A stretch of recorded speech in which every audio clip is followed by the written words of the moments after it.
तो जो ख़बरें आज मैं आपके सामने लाया हूँ उस पर आने से पहले थोड़ा सा इंतज़ार कर लेता हूँ, कुछ साथी जुड़ जाएं ताकि मुझे भी एक एक करके ख़बर बताने में कुछ दिलचस्पी बनी रहे मेरी भी। तो जैसा कि आप जानते हैं कि इज़राइल और ईरान के और यूएसए के बीच एक बहुत अहम जंग चल रही है जिस पर दुनिया की नज़रें हैं, और सब आप लोग भी जो मुझे देख रहे हैं वो भी जानते हैं कि दरअसल मामला कितना सेंसिटिव है और ये लड़ाई बहुत सारे अर्थों में अगर देखा जाए तो अपने आप में एक बहुत बड़ा अर्थ छुपाए हुए है। ख़बर शुरू करने से पहले सबसे पहले तो दिन में जो कुछ हुआ वो ख़बर आपके सामने कि तेहरान में, ख़ासकर तेहरान के जो बिल्कुल बीच के मरकज़ी हिस्से हैं वहाँ धुआंधार बम्बार्डमेंट किया गया, बहुत बमबारी की गई, और इज़राइल की जो IDF है और अमेरिकन जो ट्रूप्स हैं उनके ज़रिए से जो हवाई जहाज़ के ज़रिए या और किसी ज़रिए से जो भी रहा हो, रिपोर्ट किया है यह है कि बहुत ज़ोरदार धमाके हुए। इसके अलावा ईरान के तेहरान के अलावा क़ुम में, बंदर अब्बास और कराज में धमाकों की रिपोर्ट्स हैं, जो बड़े पैमाने पर धमाके हुए और बड़ा हमला किया गया। इसके बाद जो रिपोर्ट मेरे पास है वो IRGC का एक बयान है। उसने कहा है कि हम अमेरिकी फ़ौज का इंतज़ार कर रहे हैं जो होर्मुज़ जल डमरू मध्य है, स्ट्रेट ऑफ होर्मुज़ जिसे कहते हैं, में जहाज़ों के साथ आएगी। ये भी एक ख़ास बात है। और इसके आगे आपको मैंने कल भी बताया था कि आज जो धमाके हुए उसमें ईरान ने क्लेम किया है कि हमारे पानी के जो स्टेशंस हैं जहाँ से पानी सप्लाई किया जाता है उनको टारगेट किया गया है। और उन्होंने जो अंडरलाइन करके बात कही है वो ये कहा है कि दुनिया इस बात की गवाह रहे कि पानी पर हमला करना हमने नहीं शुरू किया, इन्होंने शुरू किया है। तो इसका एक इशारा है कि शायद जवाबी कार्रवाई पानी की सप्लाई लाइन पर इनकी तरफ से भी हो सकती है। यही मतलब है ये कहने का कि पहले हमने नहीं छेड़ा है, आपने छेड़ा है। दूसरी तरफ अमेरिका के बड़े बड़े हमले रिपोर्ट किए गए, दिन भर ये सिलसिला चलता रहा। अमेरिका ने काफ़ी तबाही की है तेहरान में और करज नाम के एक शहर में ईरान के। इसके अलावा ये ख़बर है कि ईरानियन मीडिया रिपोर्ट कर रही है कि काउंसिल ऑफ एक्सपर्ट्स ने सील्ड बैलेट के ज़रिए इस्लामिक रिवॉल्यूशन के नए लीडर का इंतखाब कर लिया है, यानी चुनाव जो सुप्रीम लीडर होगा नया उसका कर लिया गया है। और मेंबर्स ने कुछ घंटों पहले सील्ड बैलेट मुकम्मल कर लिए ताकि इस्लामिक रिवॉल्यूशन के नए लीडर का चुनाव हो सके। चुनाव मुकम्मल हो गया है, वक्त आने पर नए सुप्रीम लीडर का ऐलान किया जाएगा। अभी तक अली रज़ा राफ़ी साहब हैं जो कार्यवाहक सुप्रीम लीडर हैं। इसके अलावा एक ख़ास बात आपको और बता दें, यहाँ पर जैद जैसी साहब लिख रहे हैं ईरान ने अरब देश से माफ़ी मांगी है अब तक जो हमले हुए हैं और कहा है कि अब उन देशों पर हमला नहीं करेंगे। आपको ये ख़बर बता रहा हूँ मैं डिटेल में, ये जो ख़बर चल रही है आज इसी ख़बर को ले लेते हैं। पहले ईरान के प्रेसिडेंट डॉक्टर मसूद पेज़ेश्कियान ने आज ईरान के नेशनल टेलीविज़न पर अपना पैगाम दिया।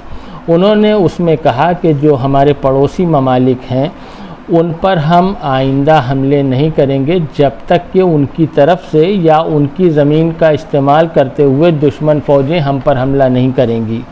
और उन्होंने जो पहले हमले किए गए हैं उस पर खेद व्यक्त किया है और इजहार गम ज़ाहिर किया है कि बहुत अच्छा काम नहीं हुआ लेकिन मजबूरी में हुआ। लेकिन यहाँ एक ख़ास पहलू है इस बात का कि ईरान में जो मजलिस के मेंबर हैं, यानी जो वहाँ के पार्लियामेंट के मेंबर हैं, कई मेंबर्स के मेरे पास लिस्ट है जिन्होंने शदीद नाराज़गी ज़ाहिर की है इस बयान पर डॉक्टर मसूद पेज़ेश्कियान के। एक मेंबर ऑफ पार्लियामेंट ने वहाँ के यहाँ तक कहा है कि फौरी तौर पर नए सुप्रीम लीडर का ऐलान कर दिया जाए क्योंकि हमें डॉक्टर मसूद पेज़ेश्कियान के इस भाषण से इंतहाई तकलीफ़ पहुँची है। ये आप समझ लें कि डॉक्टर मसूद पेज़ेश्कियान ने जो बयान दिया है उस पर इत्तेफाक राय नहीं है ईरान में। इसके बाद डोनाल्ड ट्रंप का बयान आया, उन्होंने कहा कि ईरान ने सरेंडर कर दिया है और उन्होंने पड़ोसी देश जो गल्फ़ कंट्रीज़ हैं उन पर हमला न करने की बात कही है। इस बात को लेकर भी ईरान में बड़ा हंगामा हुआ कि ये डॉक्टर मसूद पेज़ेश्कियान का बयान पहले आया, उसका फ़ायदा उठाते हुए डोनाल्ड ट्रंप ने ये ट्वीट किया। लिहाजा अगर अब दोबारा ये हमले शुरू होते हैं पड़ोसी देशों पर तो उसके ज़िम्मेदार डोनाल्ड ट्रंप साहब होंगे क्योंकि उन्होंने इसे ईरान का सरेंडर कहा है। इसके अलावा आगे सुन लीजिए खबरें। अमेरिका के आतंकवादी, मैं नहीं कह रहा, अमेरिका के सिपाहियों के लिए एक पैगाम ध्यान से देखो और समझो। ये कह रहे हैं ईरान के ऑफिशियल जो आर्मी से ताल्लुक़ रखते हैं। अब तुम्हारे पास बचने का कोई रास्ता नहीं है। मेरी अब बहुत सी लफ्ज़ें ऐसी आ जाती हैं जो बिल्कुल फेसबुक पेज फौरी तौर पे बंद हो जाएगा मेरा, अगर मैं उसे पढ़ दूँ, और इससे पहले बंद भी हो चुका है, इसलिए मैं डरता भी हूँ, लेकिन सही बात आप तक पहुँचाना भी चाहता हूँ। आप समझेंगे कि मैं क्या कहना चाह रहा हूँ, क्या लिखा होगा। तो अमेरिका के सिपाहियों के लिए एक पैगाम ध्यान से देखो और समझो, अब तुम्हारे पास यहाँ से निकलने का कोई रास्ता नहीं है, ये कहा जा रहा है IRGC की तरफ से। और जो वो प्रॉक्सी है लेबनान वाली, उसका नाम आप जानते हैं, मैं नहीं ले रहा हूँ क्योंकि कुछ कीवर्ड सेट किए हुए हैं फेसबुक ने और यूट्यूब ने कि जैसे ही उसका नाम लिया जाएगा फ़ौरन एक उनके पास इंडिकेटर है जो सिग्नल करेगा और पेज को भ्रामक जानकारी या उनके ख़िलाफ़ प्रोपेगंडे में इस्तेमाल करने वाला कहकर बंद किया जाएगा। इसलिए मैं कह रहा हूँ कि लेबनान में जो ईरान की प्रॉक्सी है उसने IDF के कमांडोज को बंधक बना लिया, ऐसी रिपोर्ट्स है। एक बड़े फौजी अधिकारी जिसका नाम शायद भूल गया मैं, नाम मुझे याद नहीं आ रहा, लेकिन उसकी डेड बॉडी ढूंढने के लिए IDF के सोल्जर लेबनान में काफ़ी अंदर तक चले गए थे और एक ऑपरेशन चलाया था कि उसकी बॉडी को ढूंढ के लाना है। पहली बात तो ये, यानी कि कोई मरा था, जैसे मैंने कल रिपोर्ट किया था, तो उसकी बॉडी ढूंढने आज गए और वहाँ पर बड़ा नुकसान हुआ, जिसमें कहा जा रहा है कि बंधक भी शायद बना लिया है, लेकिन उसकी अभी पुष्टि नहीं है। लेकिन ख़बर बहुत ख़तरनाक है अगर ऐसा हुआ है तो। खबर इतनी संगीन है कि वहाँ के एक बड़े रक्षा अधिकारी, जो पूर्व रक्षा अधिकारी हैं इजराइल के, उन्होंने कहा है कि ऐसा ऑपरेशन जो लेबनान में घुसकर अंदर ग्राउंड फोर्सेस के ज़रिए करवाया गया, ये सरीहन और बहुत बड़ा गलत फ़ैसला था। इससे हमें नुकसान उठाना पड़ा, आइंदा ऐसे ऑपरेशन न चलाए जाएं। तो आप समझ लीजिए कि बात कुछ हद तक नहीं, बहुत हद तक पक्की है कि बड़ा नुकसान हुआ है वहाँ अंदर जाने के बाद। इसके बाद फॉक्स न्यूज़, जो ऑस्ट्रेलिया के चैनल है गालिबन, उसने कहा है कि यूनाइटेड स्टेट्स मिडिल ईस्ट में तीसरा aircraft carrier USS George Bush भेजने की तैयारी कर रहा है। डोनाल्ड ट्रंप साहब का भी आपने देखा होगा, ये सोशल मीडिया पर चल रहा है कि हमने भेज दिया है नया एक एयरक्राफ्ट जो तीसरा है। इससे पहले अब्राहम लिंकन और एक और ये तीसरा जॉर्ज बुश नाम से भेजा गया है। आप ये सुनिए, ईरान में कथित तौर पर प्राइमा नाम के एक तेल टैंकर पर ड्रोन से हमला किया है। खबर है कि ये टैंकर, ईरान ने प्राइमा नाम के एक तेल टैंकर पर ड्रोन से हमला किया है। खबर है कि टैंकर ने होर्मुज जल डमरू मध्य में ऑपरेशन बंद करने की ईरान की से मांग को मना कर दिया।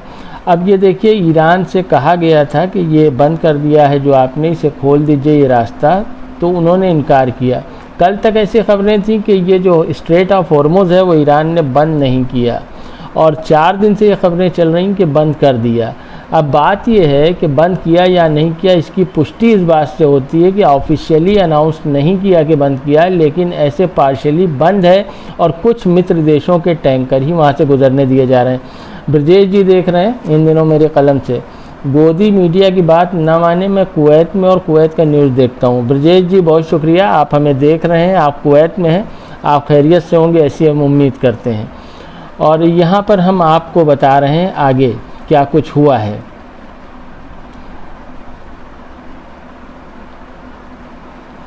आज मस्जिद जमकरान में जहाँ पर लाल झंडा लहराया गया था, जिसे बदले का और क़िसास का और रिवेंज का झंडा कहा गया था शहीद सुलेमानी साहब के एसेसिनेशन के बाद, वहाँ पर एक बड़ा मजमा जमा हुआ जिसने फिर वही रिवेंज के नारे लगाए और बदला लेने की बात कही। वो पेंटिंग वाला केस तो आपने सुना ही होगा, जो पेंटिंग बना देते हैं एयरक्राफ्ट के और जिसके धोखे में हमला किया जा रहा है और काफ़ी लॉस हो रहा है IDF को भी और अमेरिकन फ़ौजियों को भी, क्योंकि बहुत महंगे उनके सिस्टम है। एक बड़ी ख़बर है कि कतर में जो एक बहुत अहम, इससे पहले एक वहाँ पर रडार नष्ट किया जा चुका, एक बहुत अहम रडार जिसको आइज़ ऑफ गल्फ कहा जाता था, उसको नष्ट करने का IRGC ने दावा किया है। ये एक बड़ा नुकसान है अगर ऐसा हुआ है तो अमेरिका और इजराइल के लिए। ईरान के spokes person of the arm force general staff America और ज़ायनिस्ट रिजीम के ख़िलाफ़ हमले जारी रहेंगे। जैसा कि मोहतरम प्रेसिडेंट ने कुछ मिनट पहले कहा, वो मुल्क जो दुश्मन को अपनी ज़मीन और एयर स्पेस इस्तेमाल करने की इजाज़त नहीं देते, वो हमारी इज़्ज़त के हकदार हैं। ये देखिए वही जनाब पेज़ेश्कियान साहब की बात पर यहाँ पर ईरान के स्पोक्स पर्सन हैं आर्म फोर्सेस के, यानी ख़त्मुल अंबिया हो के पासदारान इनक़िलाब हो या IRGC हो, सबके कमांडर हैं। उन्होंने कहा है कि ये बयान डॉक्टर मसूद पेज़ेश्कियान साहब का कि अब हम पड़ोसी देशों पर हमला नहीं करेंगे अच्छा है, लेकिन तभी तक जब तक वहाँ से या उनकी ज़मीन से हमारी तरफ कोई हमला नहीं किया जाता। जीबो खान देख रहे हैं कतर से, बहुत शुक्रिया, धन्यवाद। रज़ी बाक़िर साहब देख रहे हैं, वालेकुम अस्सलाम, आप हमें देख रहे हैं, बहुत शुक्रिया। और आगे की ख़बरें आपके सामने पढ़ रहा हूँ मैं। जॉर्डन के मुवफ़्फ़क़ सल्ती एयरबेस, कोई एयरबेस है जिसका नाम है मुवफ़्फ़क़ सल्ती एयरबेस पर ईरानियन हमलों के बाद तबाह हुआ AN/TPY-2 रडार एक तस्दीक शुदा तस्वीर है, यानी पुष्टि हो चुकी है। वो तस्वीर आपके सामने मैं दिखा नहीं सकता, लेकिन वो तस्वीर मेरे सामने है जो यहाँ जॉर्डन में जो इनका एक रडार था उसको नष्ट किया गया है। ये वो बयान फिर आ रहा है मसूद पेज़ेश्कियान साहब वाला। और इसके अलावा ये जो ख़बर मैं पढ़ रहा हूँ ये 5:30 बजे शाम की रिपोर्ट की हुई ख़बर है। उसमें कहा गया कि ईरान से इजराइल की तरफ मिसाइल लॉन्च की गई। ये कौन सी लहर है? मेरे ख़्याल से 23 तो कल ही हो गई थी, ये शायद उसके बाद की है। ये एक माइक प्रिजनर हैं, उनका दावा है एक्स पर, उन्होंने लिखा है। फ़हीम अनीफ भाई देख रहे हैं, वालेकुम अस्सलाम। फराज भाई देख रहे हैं, सभी व्यूवर्स को सलाम अलैकुम। वालेकुम अस्सलाम भाई, बहुत शुक्रिया। आप बनारस से हमें देख रहे हैं, फ़हीम भाई देख रहे हैं, और जो लोग गल्फ़ से देख रहे हैं उनका ख़ास शुक्रिया मेरी तरफ़ से। ईरान के साथ जो उन्होंने कहा है माइक प्रिजनर, उनकी बात मैं ले लेता हूँ। उन्होंने कहा है कि ईरान के साथ मुकाबले से बचने के लिए US सोल्जर्स की दरख्वास्त है कि सेंटर ऑन कंसाइंस एंड वार के हेड ने कहा है कि US सोल्जर्स को मुमकिन ईरान जंग में हिस्सा लेने से बचने के लिए जो हॉटलाइन कायम की गई है उस पर लगातार कॉल्स आ रही हैं। उनके मुताबिक बहुत से US सर्विस मेंबर्स इस लाइन पर राबिता कर रहे हैं ताकि ये मालूम कर सकें कि ऐसी जंग में हिस्सा लेने से इनकार करने के लिए उन्हें किस तरह का कानूनी मशवरा लेना चाहिए। मेहदी हसन भाई अस्सलाम वालेकुम। वालेकुम अस्सलाम। मोहम्मद शारिब हैं, वालेकुम अस्सलाम भाई, बहुत शुक्रिया। अंसारी फ़रदीन, वालेकुम अस्सलाम। जायज़ में सब खैरियत है, अल्लाह का शुक्र है, अल्हम्दुलिल्लाह। और ये ख़बरें मैंने आपको बताई हैं, और भी जो लोग देख रहे हैं, मुझे बहुत अच्छा लगता है। आप इंटरेक्ट करता हूँ आपसे बात करता हूँ और एक दूसरे की खैरियत मिल जाती है। ये आगे एक ख़बर और ले लेता हूँ। ये मराजे किराम के बयान। मराजे आप शायद जानते होंगे कि जैसे आयतुल्लाह अली ख़ामेनी साहब भी एक मराजे थे, वैसे ही आयतुल्लाह सिस्तानी साहब भी एक मराजे हैं। उस तरह के कई मराजे हैं जिन्होंने ईरान से ये दरख्वास्त की है कि जल्द अज जल्द सुप्रीम लीडर नया चुन लिया जाए, क्योंकि उससे मुल्क के लिए और मुल्क के दिफा के लिए लड़ रही फ़ौज को हौसला मिलेगा। मालिक अश्तर देख रहे हैं, मेरा ख्याल है कि ये कुवैत से देख रहे हैं, बहुत शुक्रिया भाई। और फैसल ख़ान देख रहे हैं, वालेकुम अस्सलाम। वालेकुम अस्सलाम। और मैं शाम को लाइव का प्रोग्राम करता हूँ, हालांकि 9 बजे से सोचा था लेकिन आज देर हो गई, तो ख़बरें ले रहा हूँ। आप सुनते रहें, देखते रहें, और अगर मैं कहीं गलत हूँ तो ज़रूर बताएं कि क्या आपने सुना है और उसका सोर्स क्या है, ये भी बताएं। महबूब जायसी ख़ान देख रहे हैं, शुक्रिया। और ये जो मराजे कराम के फतवे हैं उन पर भी मैंने बात की कि वो कह रहे हैं ईरान से कि जल्द अज जल्द नया सुप्रीम लीडर चुन लिया जाए। इसके अलावा फिर वही बात कि लेबनान में जो ईरान की प्रॉक्सी है उसकी तरफ से किराया शिमोना और नहरिया के गैर कानूनी सेटलर्स के लिए वार्निंग जारी की गई है। उनसे कहा गया है कि शमोना और किरियात के तमाम रहने वालों से दरख्वास्त है कि वो फ़ौरन इलाका खाली कर दें। इसका मतलब है कि हमला उनकी तरफ से भी होने वाला है। रज़ी बाक़िर भाई लिख रहे हैं कि एन ईरान के राष्ट्रपति का माफ़ी मांगना और कल गल्फ़ की ईरान से कुछ वादे करना, एक मिनट पूरा वादे करना, इसको आप कैसे देखते हैं? जी आपका सवाल ठीक है, अच्छा है, लेकिन मैं कैसे देखता हूँ ये उतना बड़ा इशू नहीं है। ईरान के लोग इसे अच्छी तरह से नहीं देख रहे हैं। जो IRGC के लोग हैं उन्हें भी ये बयान अच्छा नहीं लगा, और बहुत सारे पार्लियामेंट के मेंबर हैं जो ईरान के, उन्हें भी ये बयान अच्छा नहीं लगा। उनका कहना था कि US और इजराइल ने जो बेसेस वहाँ बनाए हैं वो गैरकानूनी हैं, हम उनको हटने तक हमला करते रहेंगे। लेकिन डॉक्टर मसूद पेज़ेश्कियान ने कहा है तो पॉलिसी के तहत कहा है, और हमें लगता है कि काफ़ी सबक उन्हें दिया जा चुका है। आकाश सोनकर देख रहे थे, ऊपर चला गया बयान। उन्होंने क्या लिखा था? रईस अंसारी देख रहे हैं, जैद जायसी देख रहे हैं। जैद जायसी लिख रहे हैं, एक मिनट नीचे, जैद जायसी लिख रहे हैं कि जुल्म के, फिर नीचे चला गया, आने दीजिए फिर आएगा, आपका कमेंट तो पढ़ेंगे। यहाँ पर जुल्म के ख़िलाफ़ न बोलना जालिम की हिमायत है, ये जैद जायसी का कहना है। भाई साहब, जुल्म और अत्याचार के ख़िलाफ़ बोलना ही एक काम है जो हम सब की ज़िम्मेदारी है। अत्याचार कहीं भी हो, गलत कहीं भी हो, हमें आवाज़ उठानी चाहिए। मैंने कल भी कहा, आकाश सोनकर देख रहे हैं, रोज़ आते हैं कि आप लाइव, जी कोशिश करता हूँ, अगर मौका रहता है ज़रूर आता हूँ। तो मैंने कहा जुल्म और अत्याचार कहीं भी हो, किसी भी समाज पर हो, मुसलमान पर हो, हिंदू पर हो, क्रिश्चियन पर हो, सिख पर हो, हम सबको मिलकर आवाज़ उठानी चाहिए, क्योंकि गलत के साथ खड़ा होना किसी धर्म में न किसी धार्मिक पुस्तक में अलाउ नहीं किया गया है। हम सबके इंसान होने के नाते हम सबकी जिम्मेदारी और फरीज़ा है कि हम अत्याचार के ख़िलाफ़ आवाज़ उठाएँ। ज़फ़रुद्दीन देख रहे हैं, शुक्रिया, नसीराबाद से देख रहे हैं। और इसके अलावा मैं कुछ खबरें ले लेता हूं जो नई अपडेट हुई हैं और उस पर बात करते हैं।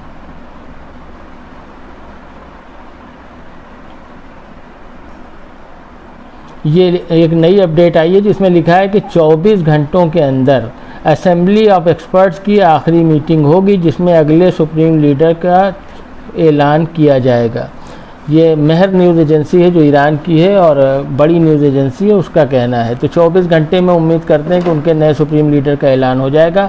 अमेरिका, इजराइल ने भी बहुत धुआंधार हमले किए हैं और बड़ा नुकसान ईरान का किया है। युद्ध से नुकसान सबका होता है, लेकिन दरअसल युद्ध में न्याय किधर है, सच किधर है, झूठ किधर है, मक्कारी किधर है, ईमानदारी किधर है, यही हम सब की जिम्मेदारी है कि हम इसे समझें और इस हिसाब से फैसला करें कि कौन गलत है और कौन सही है।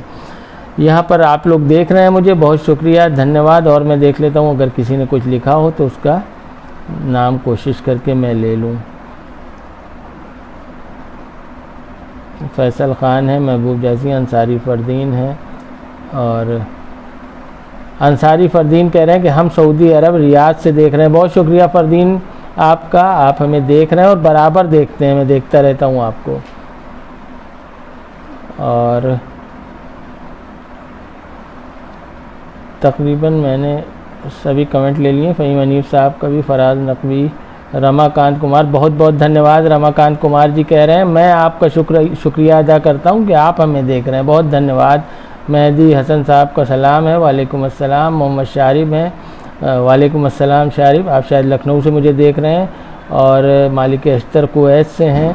फैसल ख़ान साहब हैं, वालेकुम अस्सलाम। और रईस अंसारी देख रहे हैं, जैद जैसी देख रहे हैं, ज़फ़र भाई देख रहे हैं और आकाश सोनकर देख रहे हैं। तो ये आप लोग देख रहे हैं, अगर कोई कमेंट हो तो आप ज़रूर करिएगा। तो आज की जो ख़ास खबरें हैं वो यही है। एक ख़ास खबर और है कि आपके नगर में जायस की खैरियत, किसी ने पूछी तो मैं बताऊं कि आज जायस नवीन मंडी स्थल में स्वामी अभिमुक्तेश्वरानंद जी महाराज का आगमन हुआ था, जिनका भव्य स्वागत किया गया। खासकर दयाशंकर पांडे जी, उनके पुत्र चंकी पांडे जी, ये लोग वहाँ पर मौजूद थे और बड़ा जनसमूह वहाँ पर मौजूद था। उनका आना जो प्रस्तावित था वो 2 बजे का था, लेकिन रास्ते में सुल्तानपुर की तरफ से आ रहे थे, जगह जगह उनका स्वागत हुआ और काफ़ी समय लग गया। मेरे ख्याल से 7:30 बजे शाम को वो वहाँ पर पहुँचे हैं और काफ़ी थके हुए थे, काफ़ी लोग थे, भीड़ काफ़ी थी। और जैसा कि आप जानते हैं कि स्वामी अभिमुक्तेश्वरानंद जी महाराज ज्योतिर्मठ पीठ के शंकराचार्य हैं, जो चमोली जनपद जो उत्तराखंड में है, वहाँ के जोशी मठ के आसपास वो पीठ स्थित है और वो आजकल काफ़ी चर्चा में है। माघ मेले के बाद से जिस तरह के की घटनाएं घटित हुई उनके साथ, उसके बाद वो काफ़ी सुर्खियों में हैं। और मैं समझता हूँ प्रदेश के मुख्यमंत्री श्री योगी आदित्यनाथ जी महाराज के सामने जिस तरह से अभी मुक्तेश्वरानंद जी बोल रहे हैं, ऐसा अभी तक किसी ने नहीं जवाब दिए। हर आरोप का प्रत्यारोप और हर प्रत्यारोप का पर वो जवाबी ज़रूर अपनी तरफ से बयान देते हैं। ये एक बड़ी बात है सरकार के ख़िलाफ़। और धर्मगुरु का बहरहाल यही धर्मगुरु की शान है और पहचान है कि सत्ता के आगे वो कभी नहीं झुकता, कभी नहीं डरता। वो हमेशा वही बात कहता है जो धर्म के अनुसार सही होती है। आज 60 रुपये LPG सिलेंडर पे बढ़ गए हैं, आपको भी पता होगा, मुझे भी पता है, और सब चैनल्स पे चल रहा है। और ये अभी तक ये कहा जा रहा था कि ये युद्ध जो हो रहा है इजराइल और अमेरिका का, इससे भारत पर कोई असर नहीं पड़ेगा। हरदीप पुरी जी ने कहा था, जो मिनिस्टर हैं, उन्होंने कहा था कि वो कोई असर ना पड़ेगा, तेल का पर्याप्त स्टॉक है, गैस का पर्याप्त स्टॉक है। लेकिन आज असर पड़ गया। 60 रुपये जो घरेलू LPG है उस पर बढ़ गए और 100 कुछ रुपये, शायद 10 या 15 रुपये कमर्शियल सिलेंडर पर बढ़ गए। तो बहरहाल इस जंग का असर भारत पर भी पड़ा है। यहाँ पर भी महंगाई की मार आम लोगों तक पहुँच गई है। और इस पर बहुत सी बातें हो रही हैं कि दूसरा बयान जो डोनाल्ड ट्रंप साहब का आया है, उन्होंने कहा है कि भारत को 30 दिन के लिए वो परमिट कर रहे हैं कि वो रशिया से तेल खरीद ले। इस पर विपक्ष आग बबूला हो गया है, हंगामा खड़ा है। विपक्ष कह रहा है कि आखिर डोनाल्ड ट्रंप कौन होते हैं ये कहने वाले कि हम कहाँ से तेल खरीदेंगे, कहाँ से क्या करेंगे। भाई इतना बड़ा देश है, इतनी बड़ी आबादी, इतना बड़ा मार्केट है, परमाणु हथियार संपन्न राष्ट्र है, एक मजबूत सरकार है, तो क्या डर है। कौन होता है हमें राय देने वाला कि हम कहाँ से क्या खरीदें, कहाँ से क्या ना खरीदें। हम खुद समझदार लोग हैं, हमारा देश सक्षम है, हमारा नेतृत्व सक्षम है, तो किसी को कोई हक हासिल नहीं होता कि वो हमें राय दे। देश में भारी नाराज़गी है डोनाल्ड ट्रंप के बयान के बाद। डोनाल्ड ट्रंप के लगातार इस तरह के बयान भारत की छवि को कहीं ना कहीं नुकसान पहुँचाते नज़र आ रहे हैं। इससे पहले ऑपरेशन सिंदूर के वक्त उनका बयान इसी तरह का था। उसके बाद तेल ना खरीदे भारत रूस से, ऐसा बयान। उसके बाद ये बयान कि अब खरीदे, मतलब उनके इशारे पर चले, ऐसा उनका प्रयास है। लेकिन हम उम्मीद करते हैं कि भारत ऐसे तमाम दबावों को पीछे ढकेलते हुए अपनी मर्जी से और मजबूती से राष्ट्रहित में फैसले लेता रहेगा। तो आज आपका जुड़ने के लिए बहुत शुक्रिया। कल फिर लाइव होंगे, उम्मीद करते हैं आप हमसे जुड़ेंगे और फिर कोई नई खबर जो होगी उस पर चर्चा करेंगे। हमें देखने के लिए तमाम दर्शकों का बहुत शुक्रिया, धन्यवाद।